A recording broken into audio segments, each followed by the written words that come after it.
La première chose que je souhaiterais éclaircir avec vous, c'est la notion d'éternel présent. Celle-ci a été reprise, bien sûr, par des contes philosophiques. Elle a été reprise aussi par le courant du New Age, mais aucun intérêt pour nous croyants. Car là, nous nageons en pleine illusion. Cela n'a absolument rien à voir avec la vérité.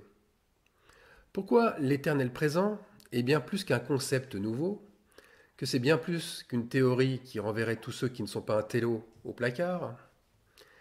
Eh bien, car c'est une réalité dont la simplicité, et vous allez le constater, va bien au-delà des mots. Rappelons d'abord ce que j'ai reçu lors d'un précédent message. C'était Père, Fils et Saint-Esprit. Pourquoi ce mystère?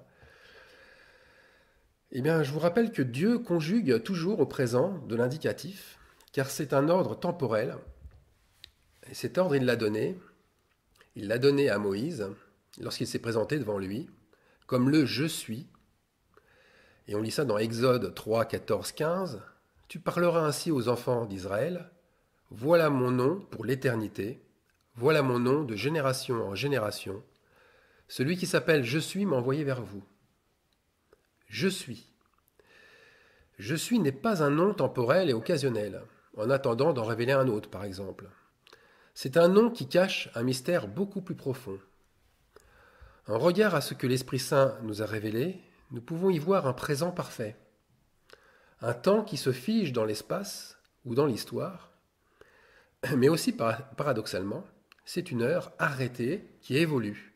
Vous savez, cette heure, cette 9e heure que Jésus a connue, mais aussi, pas seulement lui, Pierre, Jean, et que tout disciple a connu en son temps. Comme nous-mêmes d'ailleurs, nous sommes prédestinés à vivre si nous craignons son nom. Or, cette heure évolue, elle change, mais elle évolue dans un contexte déjà connu. Pour être plus concret, ne l'oublions pas, tout est déjà conçu et réalisé, tout est présent dans le ciel. L'apôtre Jean, en recevant les visions de l'Apocalypse, ne fait que retracer le passé, le présent et l'avenir. Mais le pire dans tout cela, c'est qu'il ne donne aucun repère de temps, il fait abstraction de toute temporalité. Dieu nous donne pourtant des indices. Il nous donne des indices précis sur ce qu'il est. E-S-T, verbe être. Quand Jésus-Christ se présente à lui en disant qu'il est l'alpha et l'oméga, le premier et le dernier, celui qui est et qui était et qui vient, on lit ça au verset 8 du premier chapitre de l'Apocalypse, pareil comme au verset 21, et aussi au dernier verset, au chapitre 21, et aussi au dernier chapitre, au chapitre 22. En fait, là, Christ lui montre qu'il tient l'histoire du monde dans ses mains, et que c'est lui qui révèle et personne d'autre. C'est bien pourquoi nous avons besoin de l'Esprit Saint. Nous avons besoin du Saint-Esprit pour qu'il nous révèle les temps, les périodes, les rythmes, ou encore la chronologie des événements. L'Esprit nous enseigne que l'avenir est écrit dans le passé, mais aussi que le passé n'est qu'un remake, que le présent, n'est qu'un remake du passé. C'est-à-dire que l'histoire de Moïse, l'histoire du peuple hébreu, se réécrit constamment. C'est aussi l'histoire de l'Église d'aujourd'hui. Par exemple, quel chrétien n'a pas vécu un temps d'oppression et de captivité en se sentant prisonnier de ses idées, en se sentant sous l'oppression de sa foi même? Ça, c'est son Égypte. Dieu ne nous a-t-il pas ouvert la mer en nous libérant de nos fardeaux, en nous libérant de nos oppressions par la repentance? Qui n'a pas traversé ensuite un temps d'épreuve ressemblant à une longue et pénible traversée du désert? Et enfin, qui n'aspire pas, n'attend pas en soupirant à une vie nouvelle, une nouvelle terre, qui était au passage, cette nouvelle terre, déjà promise à Abraham, une terre où coule le lait et le miel. Alors nous attendons tous la rétribution, celle promise à toute génération, quelle qu'elle soit, par celui qui vient bientôt. Apocalypse 22, 12. Et là aussi, c'est un présent, dans le sens figuré, comme dans le sens propre. Un présent qui n'a pas de temps, qui est éternel. Par conséquent, rien n'est nouveau. Rien, absolument rien. Ceux qui pensent le contraire, ou qui par leurs actes le manifestent, ils ne font en fait que de dévoiler leur vanité. Ils ne montrent que leur volonté de domination. C'est une manière aussi intelligente que celle de courir après le vent. C'est ce que nous dit l'Ecclésiaste. Tout n'est que poursuite du vent. Dieu a institué un ordre, il a institué une loi, et il y a un temps présent pour tout. C'est ça, cette loi. Il y a un temps présent pour tout. Tout suit un phénomène cyclique, comme les saisons, la mode, la vie. La vie, c'est un cycle qui part de la naissance, qui va à la mort et qui se régénère. Par conséquent, que signifie au juste cet éternel présent? Alors je lisais cette semaine la chose suivante, une chose qui devrait être une constante chez un croyant. Si tu veux être triste, vis dans le passé. Si tu veux être inquiet, vis dans le futur. Si tu veux être en paix, vis dans le présent. À la première écoute ou à la première lecture, c'est vrai, ça paraît très beau et réaliste, ce que je viens de vous le lire. Mais quand on se souvient d'hier, on est souvent rattrapé par ses échecs, ses ratés, ses souffrances, ses conflits, mais aussi par l'amère sensation que c'était mieux avant. Et alors, la mélancolie s'installe, elle s'installe facilement. Le fait de ressasser le passé ne conduit qu'à la ruine, qu'à la dépression. N'importe quel psychologue vous dira. De la même façon, quand on pense à l'avenir, c'est toujours un combat pour ne pas être submergé par ses doutes, ses incertitudes, qui sont mêlées de peur et de crainte, pour soi, mais aussi pour ses proches. Et les questions angoissantes arrivent d'elles-mêmes. Quel choix vais-je devoir faire? Quelle nouvelle souffrance vais-je devoir subir et affronter? Enfin, le présent offre à première vue beaucoup plus d'atouts bénéfiques. Vivez le moment présent. Apprenez à apprécier les plaisirs que vous offre l'instant présent. La clé du bonheur est là. Elle est là dans le ici et maintenant. Qui aujourd'hui n'a jamais entendu ces recommandations? Ce sont même des slogans que l'on trouve à la base des théories de la pensée positive. Cette pensée positive qui a d'ailleurs exploité au maximum ces données-là, avec le développement personnel ou l'enrichissement personnel, qui a d'ailleurs surtout enrichi les défenseurs de cette cause. Mais la différence, c'est que pour y arriver à cet état de plénitude permanent, ceux qui y croient font des efforts terribles.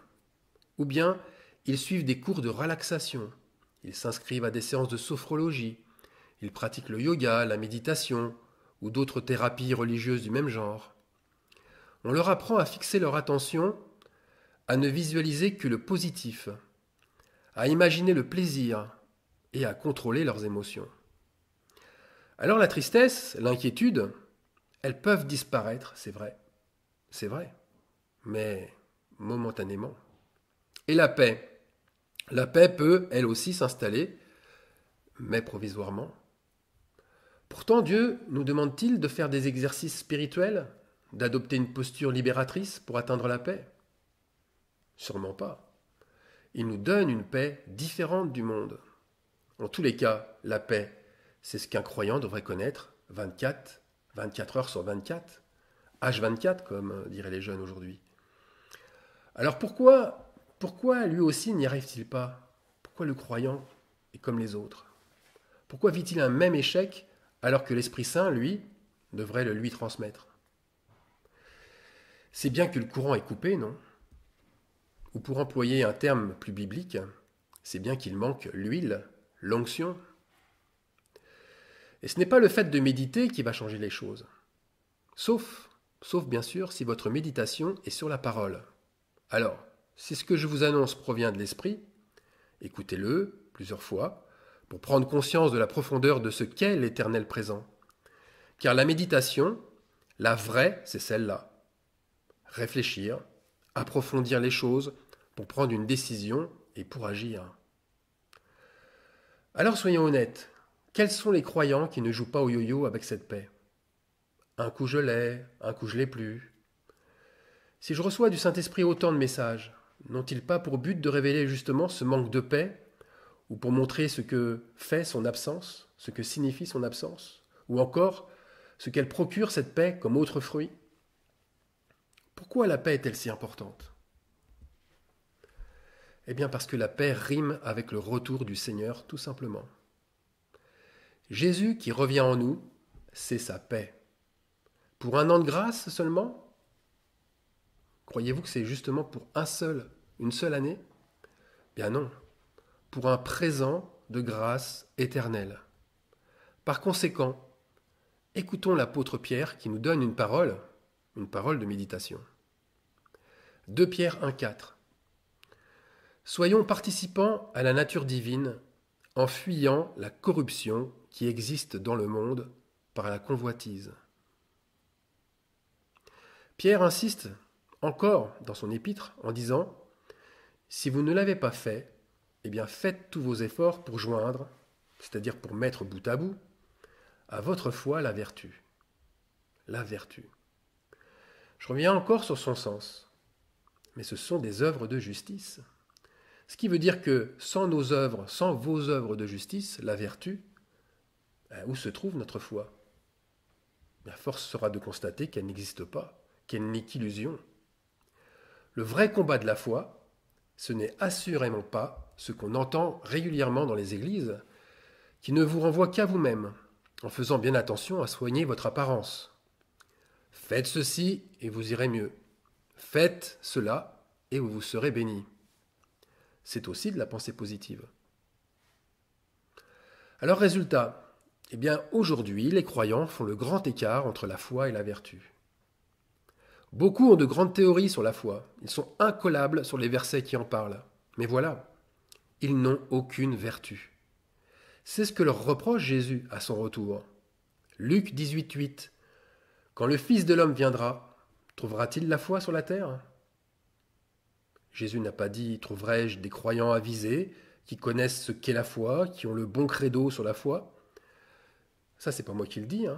Moi, j'ai pas une intelligence supérieure ou un sens intuitif plus développé que les autres. Et je cherche pas non plus à briller en société.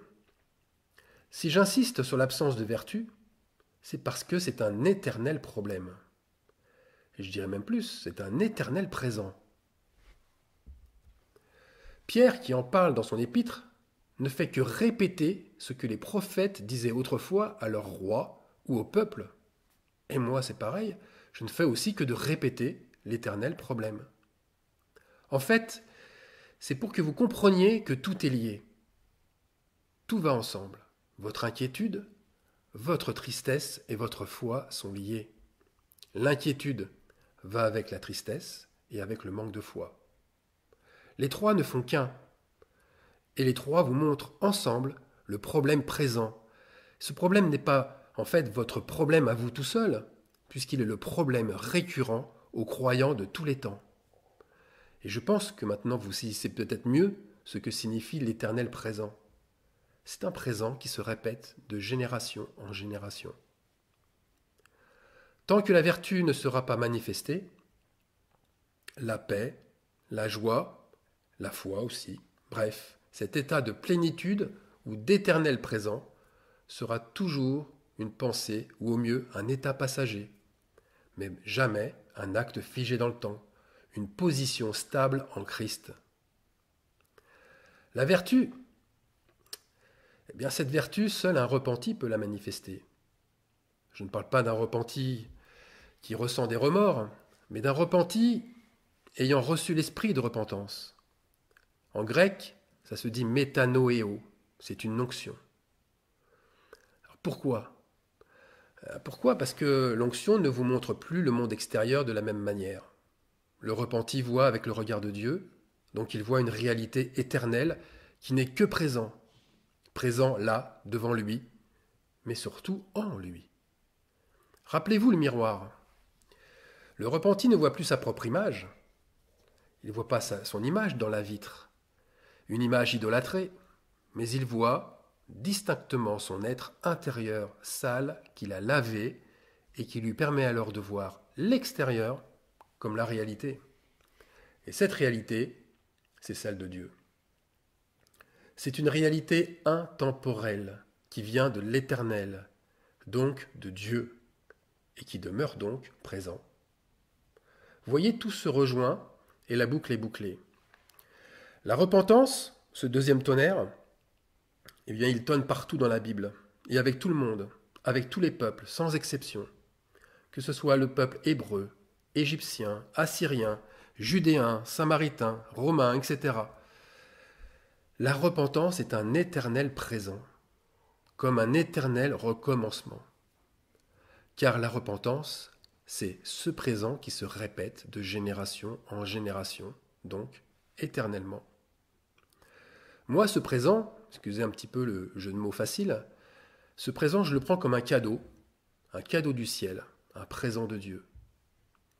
Alors pour résumer, pour atteindre cet état que Dieu possède par son nom je suis, nous devons passer par un état de contentement permanent, que seule l'onction nous donne.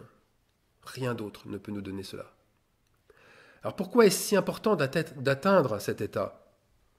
Alors là, je me dois d'insister, comme le Saint-Esprit insiste en moi. Écoutez bien et méditez cela. Nous sommes rendus à un moment présent où seuls ceux qui auront cet état pourront résister à la fournaise à venir. La sévérité du jugement, ou si vous préférez la colère de Dieu, ou encore le jour de l'Éternel, cette grande purification, eh bien, le jugement va faire monter la chaleur de l'épreuve jusqu'à devenir insupportable. Rappelez-vous, Shadrach, Meshach et Abednego, les trois judaïtes ligotés dans la fournaise du roi Nebuchadnezzar. Ils avaient cet état. Ils avaient bien cet état. Ils n'ont pas été enlevés juste avant l'épreuve. Ils étaient présents au beau milieu des flammes avec leur époux. Et ils sont ressortis intacts, sans aucune brûlure corporelle, sans que leurs vêtements soient atteints par les flammes et sans l'odeur même du feu sur eux, alors que le feu avait pourtant tué tous ceux qui les avaient précipités. Eh bien, l'épouse de Christ vivra la même chose. L'épouse de Christ vivra la même épreuve qu'eux. Sans doute pas dans les formes décrites dans le livre de Daniel, mais sur le fond des choses, ce sera la même expérience. Pourquoi? Parce que c'est un éternel présent, une histoire qui se répète de génération en génération. Alors je prie que le Saint-Esprit nous purifie et nous amène dans l'état d'affronter n'importe quelle tribulation sans broncher. Broncher, qui veut dire rester imperturbable, impassible, sans faire de faux pas, sans commettre de fautes. Donc nous devons affronter cette épreuve dans la louange, en partageant la gloire de notre époux divin. Alors lisons pour finir Jean chapitre 11 verset 9, où Jésus est en train de répondre à ses disciples, pour qu'ils retournent en Judée. Et eux sont étonnés. Ils sont étonnés qu'il revienne là où on voulait le lapider et le mettre à mort. Et Jésus leur répond alors, « N'y a-t-il pas 12 heures au jour? Si quelqu'un marche pendant le jour, il ne bronche point, parce qu'il voit la lumière de ce monde. Mais si quelqu'un marche pendant la nuit, il bronche.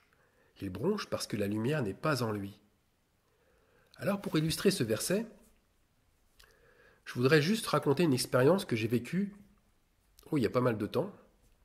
C'était en juillet 1989. Alors que je venais tout juste de connaître le Seigneur par ma première repentance. J'étais pour la première fois au Canada, et plus précisément au Mont-Tremblant, au Québec. J'étais au milieu d'une grande réserve animalière, peu rassurante, à des dizaines de kilomètres de ma destination.